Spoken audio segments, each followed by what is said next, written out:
I try to help people understand that, you know what, you are not what a diagnosis says. You are not what you're going through, right? And again, your value, your worth, your identity is not attached to your performance in life. Not just in sports, I work with a lot of athletes, but in life in general. Welcome to the Living Wholehearted podcast, helping leaders live with integrity. Okay, so welcome back, and we are going to talk a lot about mental health, leadership, and also just about the crisis that we're seeing on the front lines right now, just globally. You know, Dr.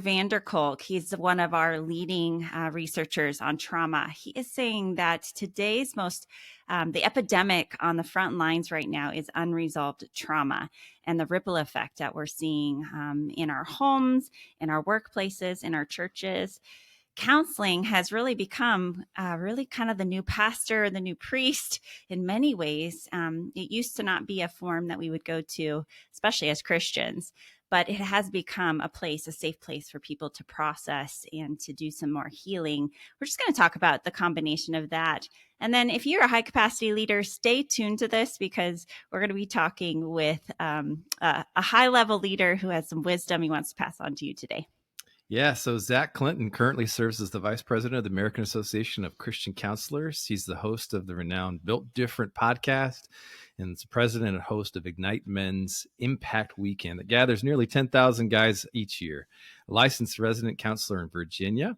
He is completing his doctoral program in counseling, education, and supervision at Liberty University. And he's a former Division I college baseball player, which is awesome, and is recognized as a growing authority and voice on performance, motivational psychology, and mental health for today's generations. Hey, Zach, it's really great to have you on the podcast today, man. Jeff and Tara, thank you guys so much. I am ecstatic to be joining you guys. I love what you're doing with this Living Wholehearted podcast, so I'm grateful to be here. We're so grateful.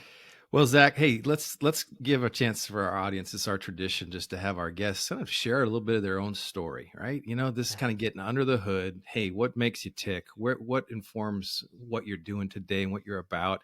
So tell us a little bit about who you are, your family growing up experiences. You know, what's sort of shaped who you are today and who you long to be. I love that question, Jeff. You know, I grew up in a Christian home my entire life. My parents are two of my very best friends, Tim and Julie. My dad, Dr. Tim, has been the president here of the American Association of Christian Counselors for about 35 years now. He started this way back in the day. He was like the treasurer alongside of Dr. Gary Collins, who had a kind of a pioneering leading expertise in Christian psychology. And so just being able to grow up in the faith, see kind of what Tara insinuated in terms of this soul care ministry that mental health really is, it's important to recognize that mental health is so much more than just the mind. It also encompasses our emotional, our psychological, our social. You can break down social to kind of relational, spiritual well-being. And when we recognize that the soul encompasses body, mind, and spirit, man, it's something that is so much fun. And I love just diving into the depths of despair with people. Something I've just taken a liking to, something I've grown passionate about. And I think that really does stem back, Jeff, to just watching my dad do it for so long. And so I'm grateful that I've got to follow in his footsteps. I'm grateful that I've got to see his example.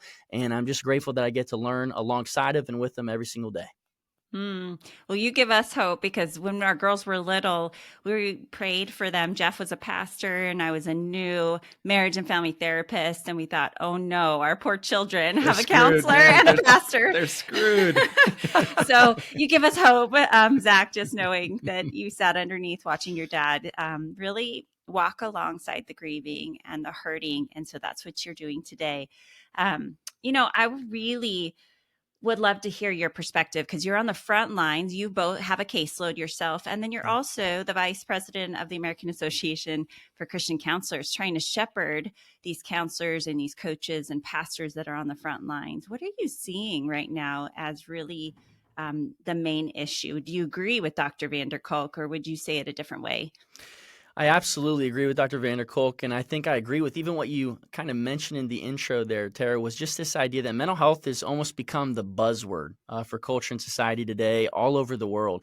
Everybody is interested in what's going on. And I think when you look back over the last 4 to 5 years, we always say here at AACC that we were in a mental health crisis pre-COVID-19, right? The statistics were staggering then.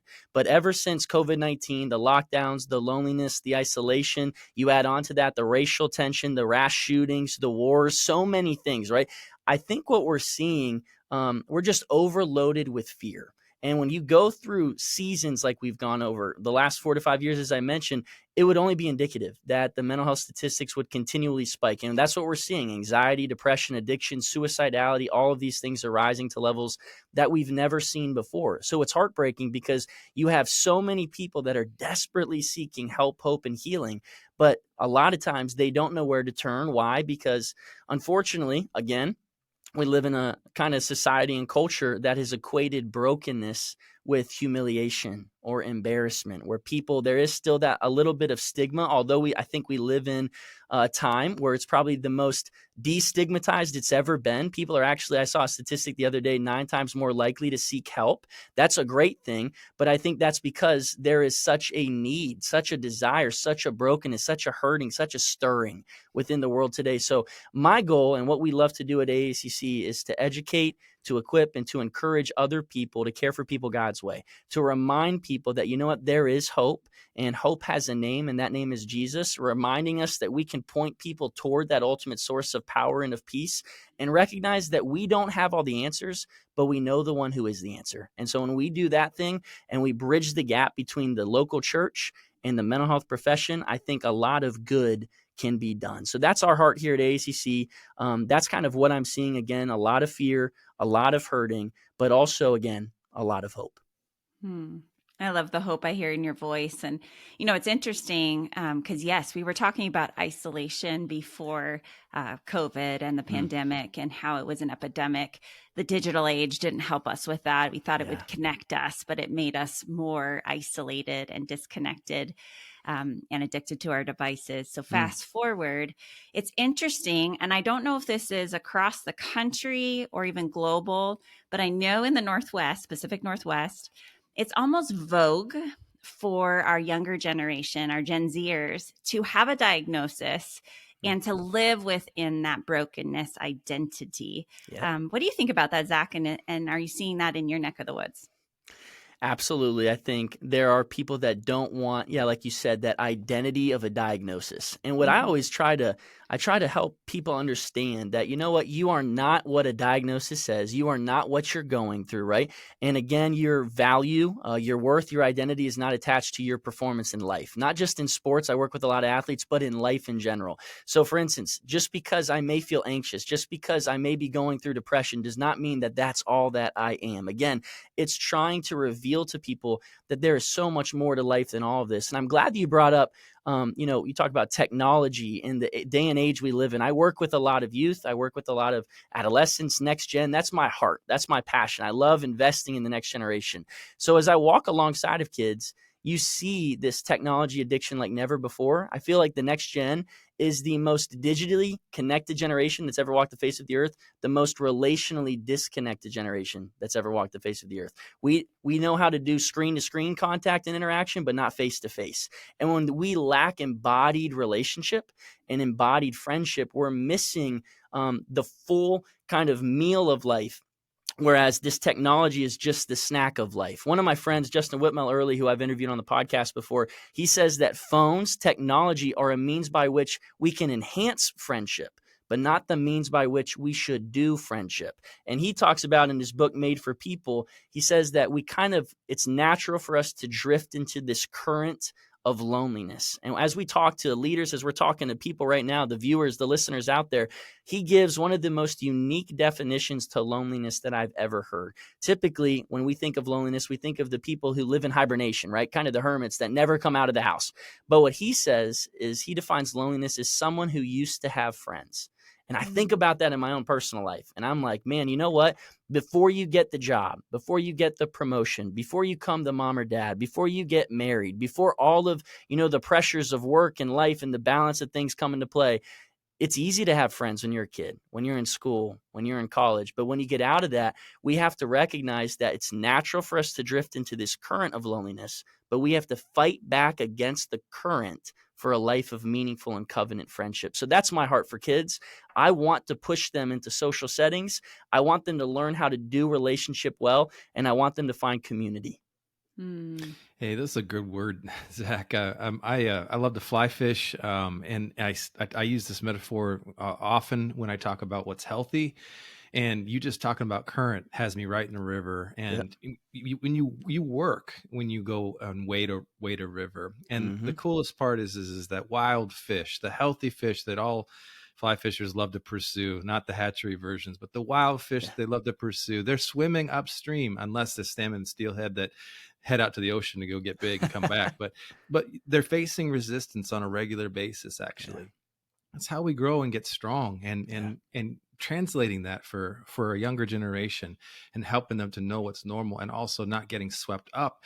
I think of another analogy in my experience growing up surfing in the Oregon coast. It's like, oh my gosh, the currents of the ocean are overwhelming, and they will take you where it wants to go if you're not careful. Placing yourself in the right spots is so important. Otherwise, you can be caught up in a sneaker wave and all kinds of things.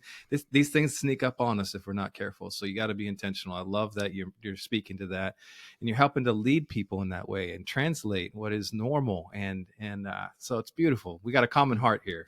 Well, and I'm thinking about the definition you gave of loneliness and how fitting that is for we talk a lot about leaders and isolation, and just how it's a slow drift or getting in the current, however we're talking about it, of being isolated because of the demands and the time, the lack of time. So talk about Christian leaders and even mental health providers specifically, but Christian leaders who are finding themselves lonely. You know, they're around a lot of people. They're helping lots of people. Doing great work. Yeah, doing great work. But what would you say to them, or what are you seeing as kind of the issue there? You know, with a lot of leaders that I get the opportunity of working with, personally walking alongside of throughout life, I see a lot of stress. I see a lot of burnout. Like you said, I see a lot of loneliness, because I think oftentimes we're doing great work, but we overwork ourselves, right? To what extent? Sometimes we want to save the entire world, but to the point of forfeiting potentially our own souls, forfeiting our families, forfeiting our friendships, forfeiting our communities, right? And all of these things really do matter, because if you don't have things that are filling your cup, you're just giving people the scraps and not the spillover. And so recognizing, how are we prioritizing self-growth, self-improvement, and self-care? The best leaders that I have ever been around are the ones that I would say prioritize really four things. The first one is they know how to lead themselves before they lead other people. When they recognize, that's biblical too. You look at Christ. It says that Christ in his early years, he was actually found in the temples, growing in favor and in stature, right? Not just physically, not just mentally, but also with God and man, relationally and spiritually. He understood the priority of self-care. He understood the priority of self-improvement, self-growth, self-development. He also, when he was leading tons of people in the years of his ministry, how often did he sneak up into the mountains and actually just spend time alone with God, growing as a man, fully God, but yet fully man, prioritizing those things? If God's doing it, I tell you what, we surely need to be doing it. We need to be prioritizing it. So lead yourself before you lead others. The second one is that leaders are others oriented. I often say that you don't have to lead in order to serve, but you have to serve in order to lead. That's probably an answer that you guys have heard here several times as you talk about leadership and effective and efficient leaders. But I'm reminded of a book that I read years ago by John Ortberg that's called "I'd Like You More If You Were More Like Me." And in that book, he talks about that Christ isn't only the most significant example of a leader, he's also the best example of what true and real intimacy looks like. And how John defines intimacy is mastering the art of the shared experience. He said, picture Christ. What did Christ do? He hung out with his disciples, right? In every facet, in every way. They hiked together. They ate together. They prayed together. They fished together, Jeff. They did all these things together. But he was willing, right? He never traded, let's just say, the intimacy for efficiency. He was perfectly willing to go about doing his work more slowly if it meant connecting with his friends more deeply. And so when we recognize, again, that leaders are others oriented, that's a big thing. The third thing that I always want to talk about is that leaders surround themselves with other leaders. When you recognize that, I've seen a lot of leaders, again, live in silos, isolate themselves because they almost feel threatened by other leaders, right? They don't want to surround themselves. They don't want to have anybody else influence them in that way. And that's just selfish in my mind, because if you really want to understand the definition of understanding, it's make mistakes, right? Identify mistakes and then learn why they're mistakes.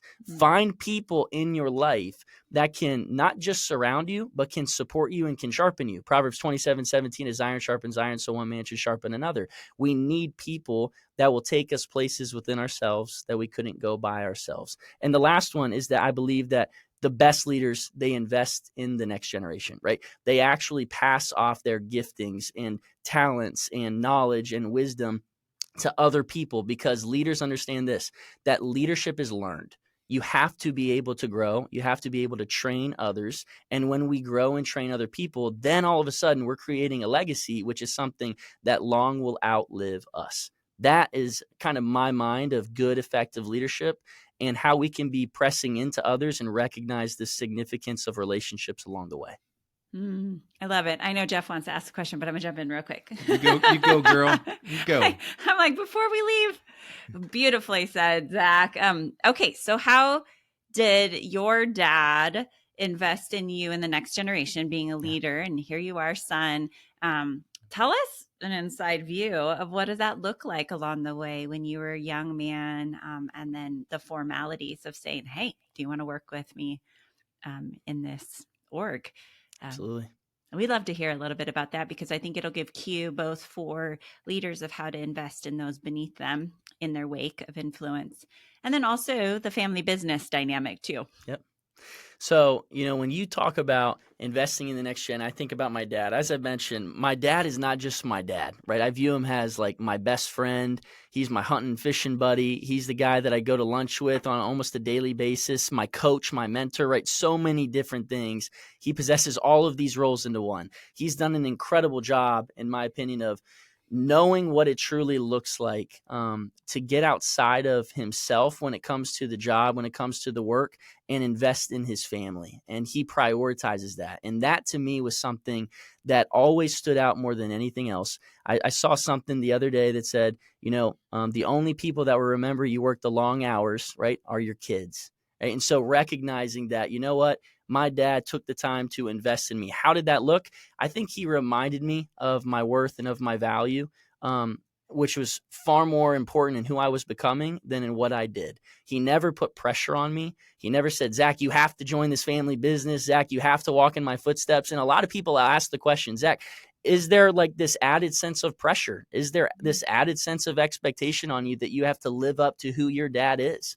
And I'll just be completely honest and frank with you guys, there's not, because my dad has done such a great job of reminding me again that I cannot be anybody but the best version of Zach Clinton. I cannot be a version of Tim Clinton, right? Because only my dad can fulfill that role. Only my dad can fulfill that identity. But he has given me the tools, in my opinion, in terms of passing down, sharing his knowledge, his wisdom. When he has anything going on in life, I tell you what, he will pick up the phone and call me. He will text me, and he's not afraid to accept influence from other people, right? He's not willing to accept. He's 100% willing to accept influence even from me, the younger generation. A lot of our office here at AACC now is next gen. We're young people, and dad always says we bring a lot of life, we bring a lot of energy to this place, and it's fun, right? And dad loves it because he loves continually learning and recognizing that that's what leadership takes and that's what leadership requires. So the family business, there really is not that added sense of pressure just because they've done such a good job of prioritizing relationship. You can see it. It comes out through your voice and through your countenance, just that freedom that you have, which is, the real thing. That's like the freedom that your dad gave you in many ways to be you and to be with him, that's a beautiful example, man. We want to see more and more of that kind of mentorship modeling with fathers and sons and fathers and daughters. It's a wonderful gift. So I wanted to ask a little bit more about just sort of rubber meets the road, how you are doing this, right? So how you list these 4 things, but really the first and foremost is one of the most important pieces, which is just, how is this passing lived out, as it relates to the integrity that you are aspiring to live within, our heart, soul, mind, body relationships, kind of moving in a similar direction, self-care, self-improvement you talked about. So what's that look like for you? I mean, you're in the midst of a doctoral program, so we got the learning pieces going on, but yeah, some of the other pieces here. I'd love to hear that. Yeah, Jeff, I appreciate the question because I think it's important, again, to keep the main thing the main thing. So for me, every single day of my life, I always want to live with the posture of surrender and submission. I want to continually go to God and seek those answers from Him each and every day. I want to start my day in His Word. I think of those spiritual disciplines. I want to be surrounded by community. I want to be surrounded by fellowship. I want to be in His Word. I want to be in prayer. I want to do all of these things because I think of that process of spiritual formation in my life and recognizing that who we become is more important than what we do, but also on the flip side, what we do also has a heavy influence on who we become. So I want to make sure that the habits that I'm creating and that the decisions I'm making each and every day push me closer toward these goals and not pull me further away. So what that looks like, again, quiet time with the Lord every single day. Faith always comes first, but then also prioritizing my marriage, prioritizing family, prioritizing relationships. Those things fill my cup, right? Those things, they never really drain me. They always are something. I never regret the time I spend with my wife. I never regret the time I prioritize a date night. There's a fascinating thing that I've been studying a lot recently, and it's this process called oscillation. And oscillation is the balance between the exposure of stress and the experience of rest. A lot of high performers, a lot of high caliber leaders, they are constantly stressed out. And think about it. What do we do when we're typically stressed out, when we have a lot on our plate? We buckle down and we work harder. But what this research study was actually showing and producing through this thing called oscillation in sports, we call it periodization. When you recognize that we actually need rest and we need recovery to perform in this peak and optimal state, then all of a sudden you start to recognize, okay, I'm going to make sure I prioritize it. What doesn't get scheduled, right? So I'm going to put those breaks in my day. I'm going to have goals in this macro cycle level, but also on the micro cycle level, I'm going to do things every single day. So some things that this one individual that talks a lot about oscillation, he always says to prioritize, very practical. He says prioritize downtime, prioritize exercise, prioritize your rest, your sleeping habits, prioritize your diet, your intake, prioritize your relationships. And the last one is prioritize your purpose. So reminding yourself every day, why do you do what you do? What is the purpose behind it? And then having little subtle reminders. I have little kind of things in my dashboard in my car. I have things on my bathroom mirror, little note cards that just remind me, hey, Zach, you've got this. Keep doing this. Keep moving forward, right? It's okay, because if we listen to ourselves, sometimes that will defeat us. But if we talk to ourselves, that can be the best counter that we need. That's good. We are a lot alike, man. I got sticky notes on my mirror and in my car too. Come on, Zach. But I knew we were brothers. I love when the research just backs up what the scripture's already telling us. I mean, I've been in Exodus. God will not let me get out of Exodus. I've been studying that book forever. And I'm like, can I be done? For 40 years. You got 40 years. But I'm chewing on the Sabbath piece and how serious this is. But, they're building the tabernacle and Moses is being very clear again, like you work for 6 days and you take the seventh day. I mean, to the point where at that point there he's like, or you die. But, that Sabbath and rest is actually for us. Yes. And it's a posture of trusting God to grow the fruit in our lives, and it's not up to us. And as athletes or high performer leaders, there is that pull to like do more, and all of a sudden we'll produce more. And yet this research is showing us the opposite. I would love for you to kind of tease that out a little bit more in terms of here's where I see the problem with clients and probably my own life. We can get addicted to the intensity. Yes. So learning how to rest becomes a new discipline and a new practice, and it's uncomfortable. So talk about that uncomfortable phase and any research or tips that you would speak into for those that are learning how to rest and do that oscillating practice.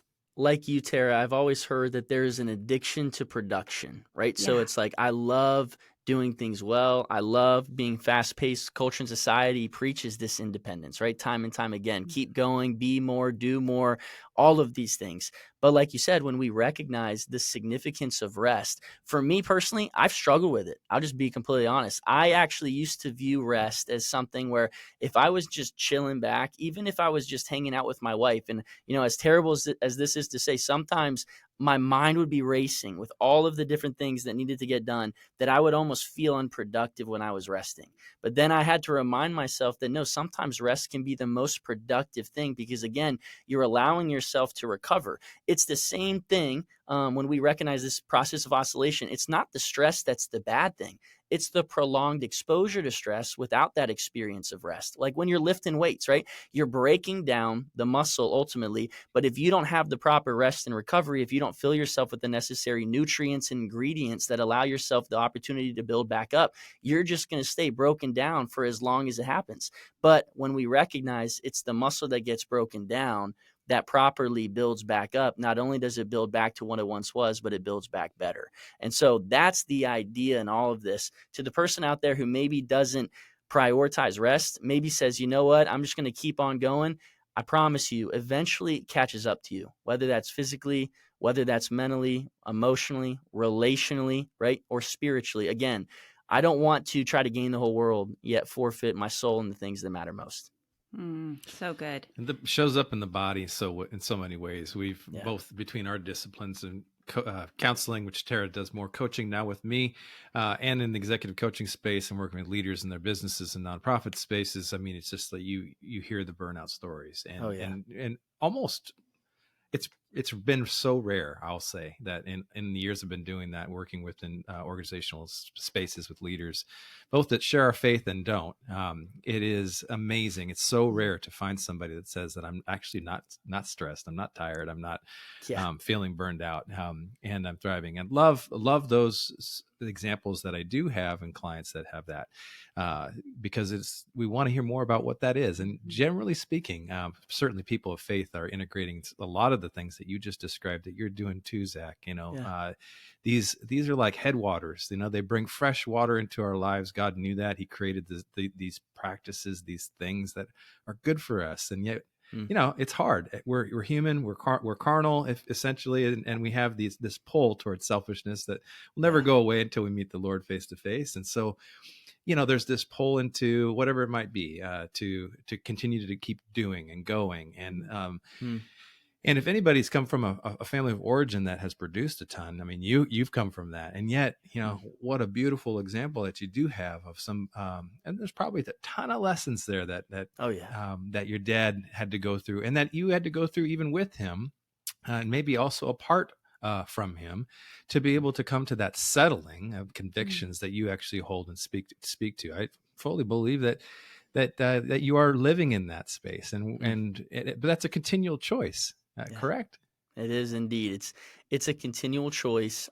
Being able to recognize, again, diving into prioritizing the main things, building relationships. I also would say when it comes to burnout, I see this a lot in kids in the next generation, especially when I work with, I love athletics, so I'm going to keep referring to it, but so many kids are burnt out from sport, or so many kids are burnt out from what parents push onto them. I see a lot of parents living vicariously through their kids, right? So it's like, just because the parent wants the kid to live this out, wants the kid to succeed in this, doesn't mean that the kid always wants that for himself. And so when we recognize that, there is this continuum that we always talk about. You guys are probably familiar, the support challenge continuum. When you're cranking on a bolt, right, it can be easily broken. A lot of times we need to recognize what's the balance between supporting our kids, loving our kids. What's the balance between pushing our kids, challenging them, holding them accountable? I always say love and accountability, right? Where there's all love, no accountability, makes for a great relationship, but there's no standard of excellence. Where there's all accountability and no love, it leads to no relationship, which only leads to then exhaustion, frustration, and burnout. So where there's a lack of relationship, that's really where I believe, in a sense, the people begin to perish. When you recognize the old adage, right, that rules without relationship leads to rebellion, but yet on the flip side, rules with relationship leads to respect. I want to be able to recognize that we need to build this form of respect within people, because when they feel relationship, when they feel valued, when they feel honored, when they feel accepted, when they feel seen, when they feel safe, those are kind of the ingredients that form great and meaningful relationships, which allow people, in my mind, to be more productive and operate at their highest potential. That's well said. It makes me want to go off on a tangent here because I'm thinking about our greater community and the pull towards, we've got club sports. Our Yeah. daughters play Yeah. competitively. Many are trying to get to college. You played Oh, yeah. Division I baseball. And there is this tension because our counseling office is full of high pressured teens who Oh, are, yeah. out of the box anxiety. And we're all kind of looking at their schedule going, okay, no wonder the pressure. And so you're really going underneath to the roots to say, okay, we really need this balance of relationship. And we often go there, like restoring the sense of identity and relationship between the parents and the child. But there's this tension here of wanting to help a kid reach their potential. And Oh, so yeah. how do you know the difference between who's supposed to go to college and play for college, or is this mom and dad vicariously living through their child, or is this really the child's goal? And speak to that. I mean, just unravel that, because it is everywhere. I mean, it is It is. everywhere where parents are, preschool. We're trying to figure out what kind of T-ball team we're going to put them on because they're going to play college ball. We're like, It's wow. exactly right. I think the greatest form of empathy is inquiry, right? We need to ask more questions rather than make more assumptions. A lot of parents ask, or I should say, make a lot of assumptions. Hey, my kid wants to do this because I want them to do this, so on and so forth. But they never really provide the opportunity for their kid to have a voice. That's why, again, inquiry, asking those questions is so important. And oftentimes, the ministry of presence is more important than the ministry of perspective. My friend Catherine Wolf, who I've had on the podcast, says that the ministry of tears is more important than the ministry of truth.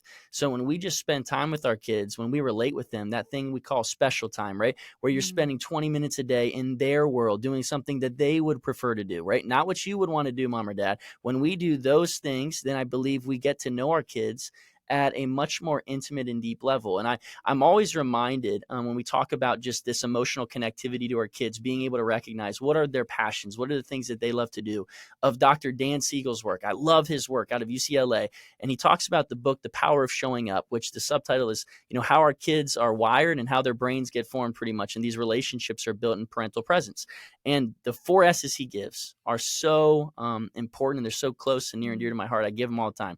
The first one is that of safety, right? Being able to provide that safe haven, that safe place for this next generation, allowing them to know that, you know what, they're going to go through difficult times, but they at least have a safe haven to come back to, right? So safety, number one. Number two is seeing our kids. And what he means by seeing our kids is not physically, but emotionally. What's going on within their minds? What's going on up here beneath their behavior? We have to be able to see them emotionally. Number three is soothing them. Doesn't promise them a life of ease, but it promises that when they go through tough times, we want to be there to teach them some coping skills, some coping strategies to navigate and maneuver their way through. I love what he says. A soothed child understands that he or she will never have to suffer alone. And then lastly, he says, when we provide kids and we constantly are showing up with safety, seeing them emotionally and soothing them in times of need, we allow them the opportunity to rely and revert back to a secure attachment again. And that's my big thing. If you don't know if your kid wants to do something, then ask. If you don't know if your kid loves this sport or actually wants to push them, then that's okay too. Sometimes kids need a little kick in the butt. Let's be honest. Sometimes they need the challenge. Sometimes they need to be pushed and reminded of the potential that's within them. But if you feel like there's a level of friction that is not being moved through, it's not being transitioned properly, then maybe there's something deeper going on that you need to get into the heart of. So good. Love Dr. Siegel. Love those Yeah. 4 foundational key that every human being needs. And it points to that long-term healthy relationship with God and learning how to find safety, being seen, being soothed, and also having secure attachment with him. So if we do that as parents, I would just say practically, Zach, that for the kid who is kind of vacillates, they're interested in a sport and they're driven, and then they have bad days and they're like, I want to quit. you got to know your child's Oh yeah. temperament and their, and so we're helping them. Is this a kid that needs to practice moving through their emotions and moving through bad days? Or is this a kid who is trying to please all the time? Yeah. And so knowing that, asking them, having a voice is huge. Mm. But also sometimes I just practically recommend, and I've done this a lot with our own kids, is just say, let's just pray about this and let's give it a week and see where you're at in a week. I mean, that has often been like, okay, in a week, they're not ready to quit yet. But if you're hearing that consistent, not wanting to go, this is not what I'm excited about, I'm not having fun anymore, and over time, then I think the permission to be able to stop says more to these kids about their value and what we, how we love them, not for what they do, but That's for right. who they are, That's right. can be profound in the long term. So I appreciate that foundation. Isn't it amazing? I'm sure you see this at the adult clients that you work with, right? That they're looking for that, Yes. if they didn't get it. And Yes. And we spend a lifetime in many cases. Tara, you in private practice, when you were doing that, you'd have clients that were much older and into their later decades, and they were still looking for some of that. So helping a younger generation find some of those answers earlier, and helping folks that we're dealing with right now in their young adulthood. Their brains may be fully developed, but they miss some things that they've been looking for, and oftentimes in a lot of other areas that aren't satisfying, that aren't that didn't meet the need. Maybe speak to that for a second here, Zach. I'd like to ask you about that, because we're starting to see and read articles and hear feedback across the country about a dissatisfied younger generation that really. They found out that the things that they were told weren't really accurate, and they're kind of mad, and there's a validity to how they feel. What are you noticing about that in your counseling office, and how's that getting played out as you help them reconnect? Yeah, I think, like you said, there is that sense of maybe dissatisfaction within the next generation. And I think of the word that comes to mind, obviously, that's connected to dissatisfaction, is that of discontentment. We do live in a very preoccupied, discontent world. And I think the biggest goal for me when I'm working alongside of these kids is control what you can control. You can't control other people's actions. You can't control what they tell you. You can't control their thoughts, but you can control those things within yourself and how you respond to other people. So when we talk about this idea of dissatisfaction and discontentment, I'm constantly reminded too of Philippians 4, where Paul says, "For I have learned to be content no matter the circumstance," right? So obviously contentment and satisfaction and fulfillment and all these things, they aren't just natural byproducts of what we do, right? We actually have to learn them. We actually have to practice them. So when we do simple things like that, it's as simple as gratitude journals, gratitude walks, walking through, doing things with our kids to connect with them and build that kind of posture alongside of them in that relationship, to remind them ultimately that, again, there is so much to be grateful for. There's so much good going on, even in the midst of all the bad. And even though we see, and again, we get swept away with anger and frustration and fear and so many things throughout what we see, whether that's in culture and society, on the media, from our parents, different things like that, that can easily make us angry. Recognizing that God is still on the throne, and that God is still good, that he is still just, that he is still righteous, and that he still really does want to bless those who diligently seek his face. My goal in all of this whole counseling endeavor is to constantly, again, like I said at the beginning, push people back to the heart of God, because in the midst of their pain, I believe that God reveals a deeper depth of his character and who he is. So good. Okay, we're winding down, Zach. So when you think about all the things you say day in, day out, whether that's with your team at AACC, your clients, to your kiddos, what do you find yourself saying over and over and over? That might be one of your next books, but what do you want to leave our audience with today as we wrap up this podcast? As we wrap up, Tara, thank you for the question. I actually just finished a book that I titled Even If. And so it stems out of Daniel chapter 3, the story of Shadrach, Meshach, and Abednego. And obviously the backstory and all of that is there was a king named Nebuchadnezzar back in the day. Babylon was pretty much the biggest kingdom around. And this king probably had some brown-nosing fans that came in and were like, hey, you know what? We don't like these three dudes. They're not worshiping the same gods that we worship. We want, you king, to build a massive statue. And so this statue that he built of himself more than likely was 90 feet tall and 9 feet wide. Imagine that ego problem right there. Boom, boom, boom. But all of a sudden, what he was asking was, every time the sound of music gets played, I want the entire city, the entire kingdom of Babylon to bow down and worship me. And there were three dudes that refused to do so. So again, the brown-nosing fan club went to King Nebuchadnezzar and said, hey, I think you need to address these three guys. They're not listening in. And so what does he do? I love this interaction. When he calls them, in a sense, I can see it, I can picture it, calls them into their office, right? Is it true, Shadrach, Meshach, and Abednego, that you guys aren't listening? You're not obeying my law, my decree to bow down and worship me at the sound of music. And you know what they say? I love this. I'm like, yeah, you're probably right. That's exactly right, King. And he says, okay, I'll give you one more chance. If you want to, right, I'll play the sound of music and you bow down, very good. But if you don't, I'm throwing you into a burning hot fiery furnace, then I'm going to turn up 7 times hotter. So there's an inevitable death sentence. And I always think of this, what would I have done in a situation like that? How easy would it have been for Shadrach, Meshach, and Abednego to say, you know what, maybe just this one time, right? I don't want to go in the furnace. But instead what they say is, you know what, King Nebuchadnezzar, you don't even have the right to approach us regarding this matter. They said, they give us a 3-tiered prayer. Not only is God able, but we also believe that he is going to deliver us from your majesty's hand. But even if he does not, we will not bow down and worship the image you've set up before us. This idea of there's a difference. This is what I'll leave all the listeners with today. There's a difference between what if, only if, and even if. That's how the book is kind of broken up. What if? A lot of people allow the fear of what if to make them settle for what is. And when we live lives of fear, what ends up happening is we sometimes develop this analysis paralysis where we're so afraid of what could happen that we don't change anything whatsoever. I believe that what if leads to complacent faith. But then there's that second term, only if. Only if, right? I know a lot of only if people, to be completely honest with you. Only if leads to a contingent faith. I'll do this only if this works out in my favor. I'll do this only if it's comfortable, it's convenient, right? I'll do this only if I get out of it what I was hoping or expecting to get out of it. A lot of people have a contingent faith.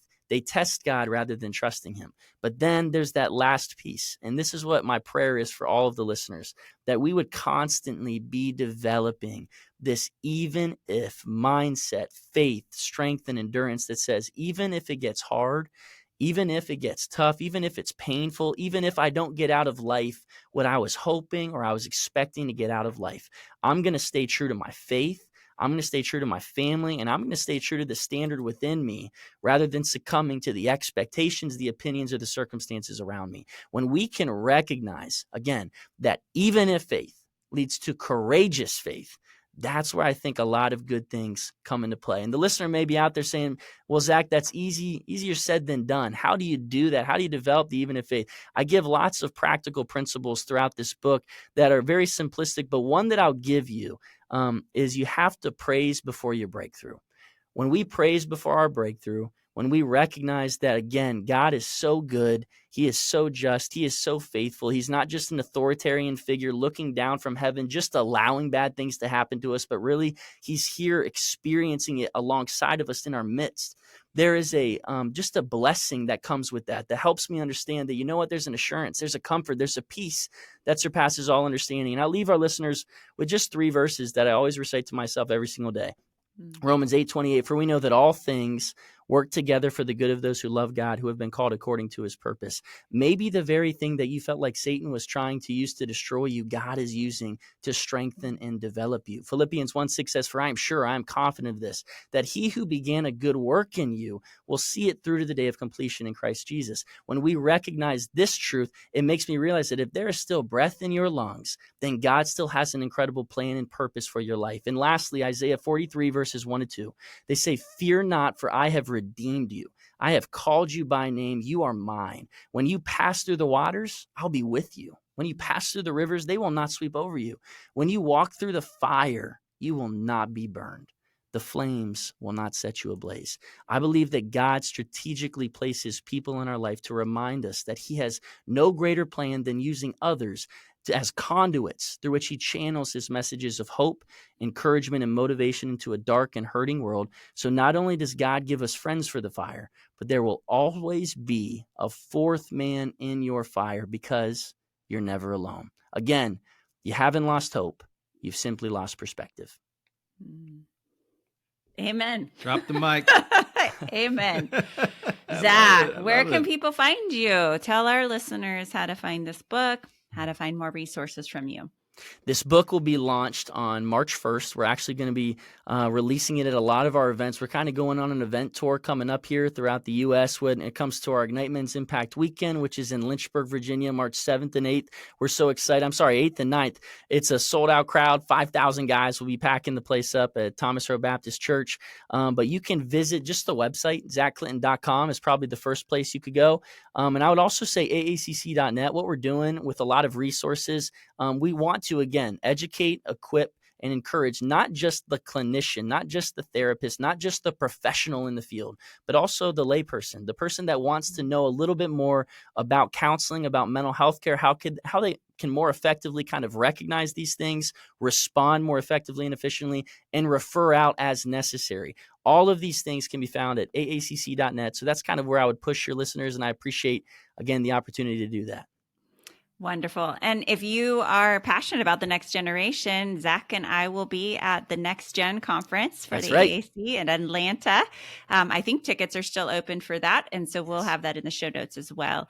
But for those that are in youth ministry, if you're a parent of a youth, a child or teen, or that is your passion in mental health. So I'll be there as part of the pre-conference and workshops. And Zach, I think you'll be up on the main stage leading the way.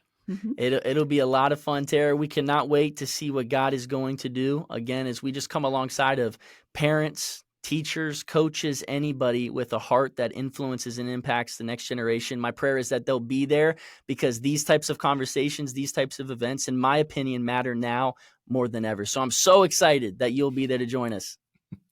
Zach, it's been awesome having you on the podcast today. Thanks for being a man that cares about, that loves the Lord, that's living in that first and foremost from an authentic place, and then that's turning to others to try to help them connect to the source and through your character and competencies. It's a beautiful thing. So we appreciate you being a part of this today. Look forward to continuing our relationship with you, your dad, the AACC, and just wherever God might lead us. Again, you guys, Jeff and Tara, thank you all so much for what you're doing, your heart, your passion to do the exact same things. We love partnering alongside of you guys. And again, thank you for the opportunity of joining you guys today. Wonderful. Well, we're so grateful. If you have enjoyed this conversation, pass it on to somebody else. Let them know about this podcast, Living Wholehearted, this episode, leave a review, and you can learn more, as always, at livingwholehearted.com and continue to grow to be the leader that you would follow. Well, did you know that we're not just podcasters? One of the best ways to connect with Tara and I and our whole team at Living Wholehearted is our website, livingwholehearted.com. There you're going to find the books that we've written, our e-courses, executive coaching, organizational development, and professional counseling services. And then one of our favorite things that we're up to these days, our Wholehearted Leadership Cohorts, where we take groups of leaders for 1 to 2 year journeys together. It's amazing. While you're there, for fresh content, make sure that you sign up for our e-newsletter. That's where we're putting out stuff every month that you want to keep close with. So visit livingwholehearted.com. You can also join us on socials at living_wholehearted on Instagram, and we are Living Wholehearted on Facebook. You can also follow me at Tara Matson on Instagram. We love to engage with you personally there, so make sure you reach out. Leave us a review if you're enjoying this podcast. Hey, thank you for caring about being the kind of person and leader that lives with integrity.